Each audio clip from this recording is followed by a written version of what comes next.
Broadcasting from the campus of Salisbury University, this is WSDL Ocean City, NPR News Talk 90.7, putting Delmarva first. It's time for Delmarva Today with your host, Don Rush.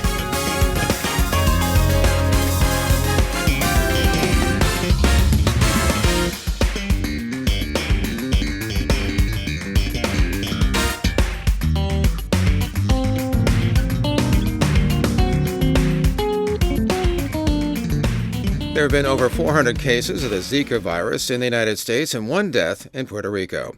Welcome to Delmarva Today. This is Don Rush. The Zika virus burst on the scene earlier this year with an estimated 3,000 cases in Brazil alone. There was also news that pregnant women could see abnormalities in their children from the disease, especially with brain development. Centers for Disease Control in states around the country are gearing up to fight the virus, which is spread by a particular type of mosquito. Here in Maryland, around a dozen people are reported to have contracted the virus. All were travel-related. Meanwhile, Governor Larry Hogan last month announced a Zika Awareness Week, as well as pledging $250,000 from the Health Department for prevention efforts. In our studio this morning is Dennis DeCintio. He is the Director of Environmental Health at the Wicomico Health Department, and welcome to the program. Good morning. So take us back a little as to, this virus seemed to sort of break out of nowhere, at least certainly in terms of the consciousness of people. Has it been around for a long time, or what has brought it to our attention here? It has been around. It was first discovered in 1947 in the Zika forest in Uganda. And it has had sporadic, infections throughout the world since then, but obviously most notably recently, the cases in Brazil. So what is it that we noticed particularly about this virus that is now focusing our attention on it? Is it just simply that there is the pregnancy issue with development? What's going on? Yes, the risk to pregnant women and their fetuses is really the public health concern. Mm-hmm. So tell me then a little bit about the disease and where is it going? What are we doing here? Well, the health department locally is sponsoring a number of prevention efforts, education efforts, educating providers. We're educating the public. We really want people to understand the importance of preventing mosquito bites, not only for Zika, but for a number of other viruses that can be found locally, West Nile virus, Triple E, dengue. So there's a number of things that preventing mosquito bites will accomplish in addition to Zika. So how serious is particularly, by the way, for this particular area? So looking at, I think it was a map that NASA had put out in terms of temperatures and where they think this disease is going. And we're in this category as the moderate as opposed to the extreme. Where are we in terms of the seriousness? How serious is this in terms of us contracting it? Well, I think preventing mosquito bites is going to be the number one prevention effort.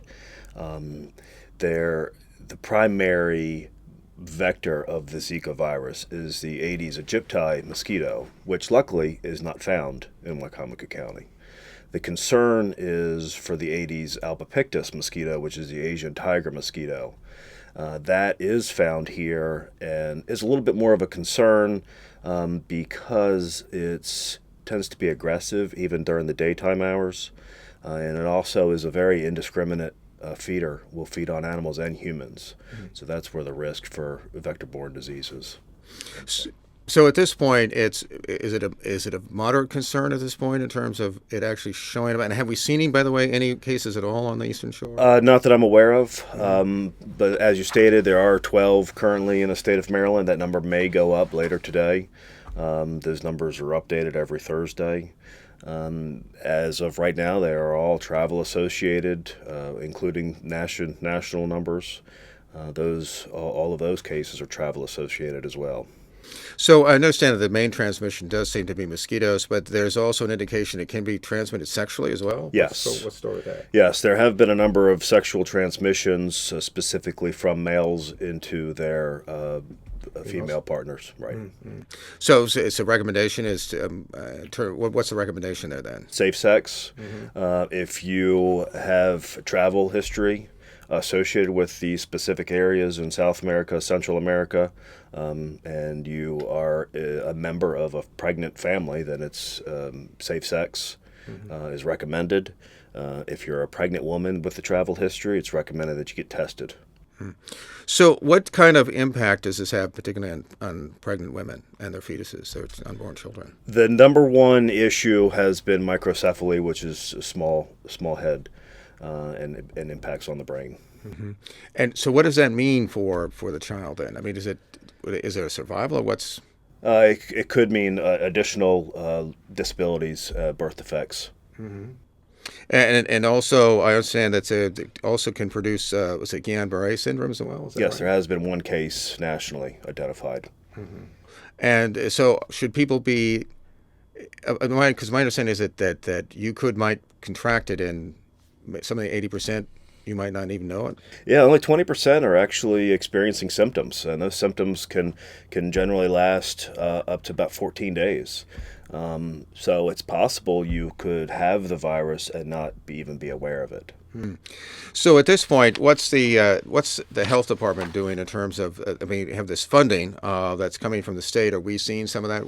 The state has provided the county a number of Zika prevention kits. We have distributed those to the OBGYN offices, specifically TLC here in Salisbury. We've also begun creating some of our own kits, which basically focus on education, awareness, and preventing mosquito bites. Yeah, I was going to say, because what does it basically contain in these kits then? I mean, larvicide for killing the larvae in standing water, condoms, education, bug spray, repellent, and also permethrin, which can be used to treat clothing as a prevention. So, and at this point, we're looking at obviously an education program, and there's a lot of, I guess, attention, particularly focused on the airport and the port in Baltimore. Is that right? I think that just screening the travel history is a priority at the state and national level. Mm-hmm. Identifying those potential cases, especially for the pregnant women. And by the way, now when we're talking about areas that have been affected by Zika, what particular countries or what particular areas should people be aware of? Brazil, South America, Central America. There's really no one specific area. Obviously, Brazil has been in the news as the beginning or the first, so to speak, ground zero of the virus. But any location in Central and South America has the potential. So I understand, by the way, that some of the types of mosquitoes are easy to get rid of. On the other hand, the Egypti, it can hang out anywhere. It's not quite as conducive to being killed necessarily by fogging and so on. What's the story? Yeah, the Aedes aegypti tends to be a city-dwelling mosquito. Just because it is very indiscriminate as far as its breeding sites. Even the albopictus, the Asian tiger mosquito, they can breed in a bottle cap of water. So it's really important for people to understand the risk that the standing water around their homes have. And reducing that standing water will go a long way in preventing populations of mosquitoes.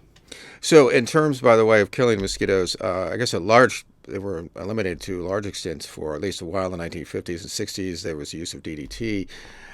What are the efforts to try to get rid of these things beyond just the standing water issue? Right. Locally in Wicomico County, the Wicomico County Mosquito Control has, I believe, 22 test sites throughout the county where those mosquitoes are captured and tested for a number of viruses. And depending on the populations in that area or in the trap, that will spur treatments in those localized areas.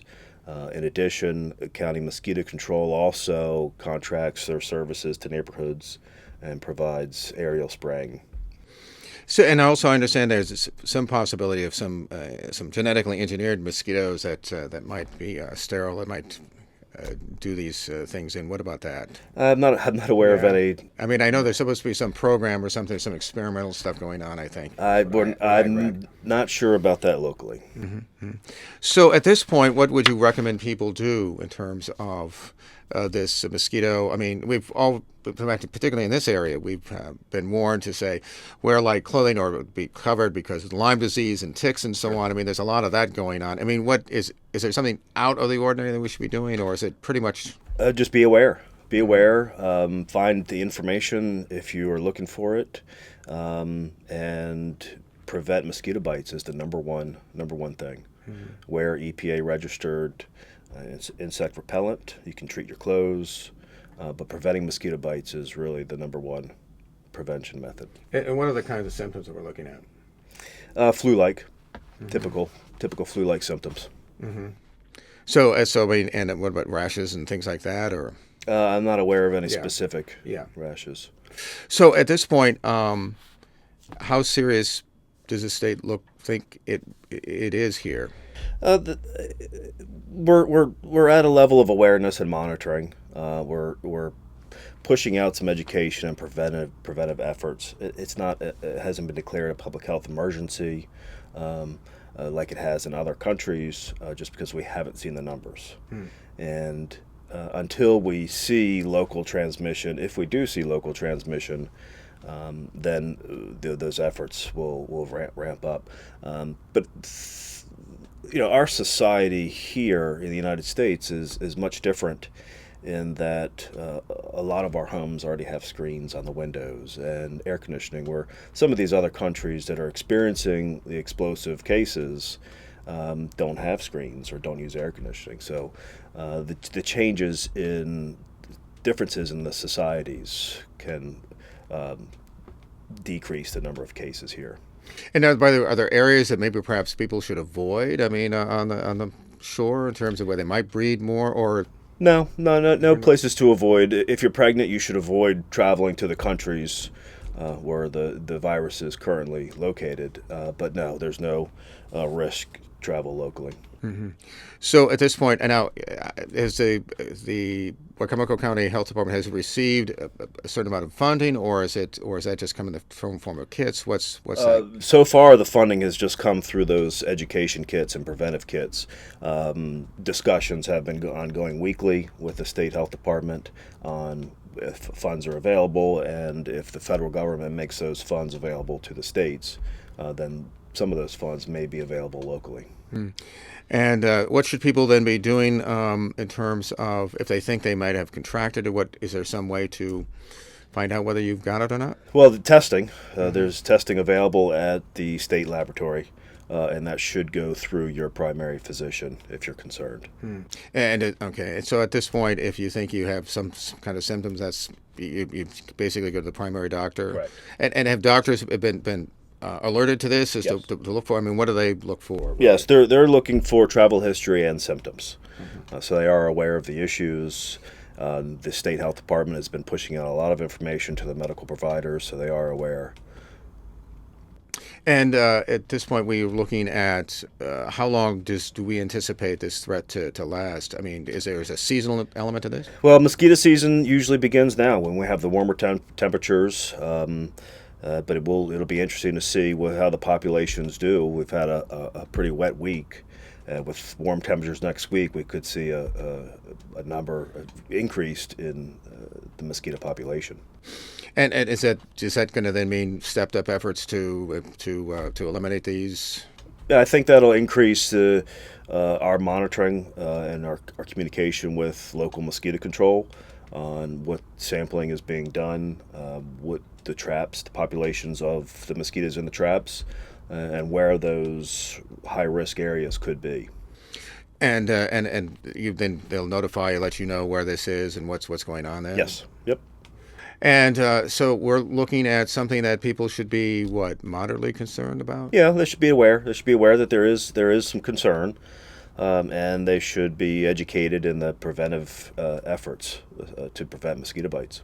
By the way, is there any particular danger to children? We have lots of kids, particularly coming up this summer. But we're going to have a lot of children out there out of school. Yeah, I mean, I think anybody with any outdoor exposure is going to be at risk for any viral disease from a mosquito, or ticks for that matter. So, what does one recommend particularly for children? I mean, just keeping them inside. What insect repellent? Yeah. Covered clothes. No bare skin. If you apply sunscreen, apply mosquito repellent afterwards, and be aware of areas of standing water. and reduce those areas, and especially in your own yard. And is there, by the way, any particular repellent any particular form of it that's recommended? Any EPA registered insect repellent. Yeah. So at this point, people should just be cautious and. Yep, cautious, educated, and aware. And do we are looking at, say, for instance, do you think this is a possibility that this thing could reoccur then, like next year? I mean, as we get beyond it, or do we have any sense about that at all at this point? I think if there are cases worldwide, certainly there could be additional travel-associated cases in the United States. Yeah. Because I think on one map, I saw where it said that there is a possibility of actually having cases, say, for instance, in New York because of the warmth and so on. Yeah. Right, and just associated with travel as well. Yeah. And now, is there any vaccination or anything that can be done to prevent this? Or? No current vaccine. Mm-hmm. Nope. And so, take it that people, I suppose, assume that people are working on it, but they just haven't produced anything yet. That's what we're hearing. Correct. Mm-hmm. And any final recommendations that people should be looking at, or we should just be? Just prevent mosquito bites. That's going to be the number one effort. Mm-hmm. That's the biggest step that anybody could take is just prevent mosquito bites and reduce the standing water in their homes. Mm. Is this, by the way, catch the health department by surprise, or do you think authorities by surprise? No, I think everybody was. The health department is always at a level of monitoring and potential emerging infectious diseases. This is not something new. We went through this with Ebola, H1N1. So the health department is always aware and monitoring. So I noticed, by the way, that you I think your environmental health, I think, was what does that encompass, by the way? I mean, what is that? Environmental health is a lot. We do all of the wells and septic systems, rabies surveillance, food facility inspections, public pools and spas. There's a wide range of services. Mm-hmm. And by the way, speaking of wells, any danger there for the mosquitoes getting in, or no, not at all? Are those sealed off? Those are self-contained. Mm-hmm. So yeah, there's no concern there. Okay. And have you heard by have you got any public feedback or any public concern? I mean, people called your department at all? Yeah, we've had a number of questions just regarding what can people do, what can the public do to reduce their risk, and it's about just educating and providing resources and materials to reduce the standing water around their homes and preventing mosquito bites. Have there been a large number of calls, or? No, probably only a couple dozen over the past few weeks. Yeah, that's fairly small, I guess. Yes. Compared to say other kinds of outbreaks, then. Typically, yeah. Typically, we would have more, but environmental health may not necessarily receive all those calls. Our communicable disease department may also be receiving calls as well. Mm-hmm. So at this point, your department is looking to sort of basically educate people. And by the way, any efforts going to be made in any of the schools at all, or? No, we don't have any plans as of yet. Yeah. We may look at sending some additional information out before the end of the school year.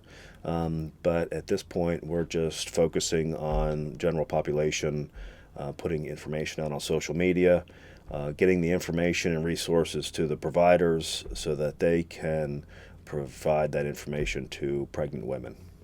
So if people are looking for information about this, where should they go to look for it? The Wicomico County Health Department website, wicomicohealth.org. There are a number of links there for Zika, which will take you to local information as well as state and national information. Mm-hmm. The CDC website has a number of really good resources as well. And by the way, have you folks had any contact with the federal government, or does all this come through the state in terms of assistance, or what's? Yeah, most of the time it would funnel through the state. Mm-hmm. Most of our contact at this point has been with the state health department, state mosquito control, Department of Agriculture. And what's the Department of Agriculture doing in all of this? Do you know? That's the state Department of Agriculture is the parent authority for state mosquito control. Luckily, Wycomico County has a local mosquito control, which allows us to communicate a little bit more effectively and have those resources available locally. So we're looking at something that could pass us by, I guess, in a few months, or we might look a little different than you think in a few months, or either way, it's hard to tell. So are you busy down there then? Or in terms of trying to deal with this? It doesn't take up a lot of our time, but we are spending a few hours a week getting updates, producing information, and getting information out. And how, by the way, would you be notified as whether somebody had come down with this at this point? Yes, the health department would be notified by the state lab. Okay, and that'd be through the testing, obviously, through Correct. the primary, Yep. to the primary caregiver or to the physician. Okay, and so any final thoughts about what people should be thinking about at this point, or should they just go about their business with maybe some caution? What do you? Yeah, they just be aware, be cautious, reduce standing water around your homes, and use insect repellent, prevent mosquito bites.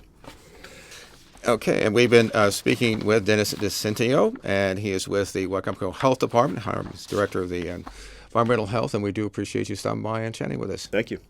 This has been Delmarva Today. I'm Don Rush. Thanks for listening. This has been Delmarva Today, a production of Delmarva Public Radio. Chris Rank produces and is our audio engineer. Don Rush is your host. For podcasts, visit our website, delmarvapublicradio.net, or subscribe to the Delmarva Today podcast on iTunes. Delmarva Today can now be seen on PAC 14. To view the schedule, view the daily times, or visit pac14.org.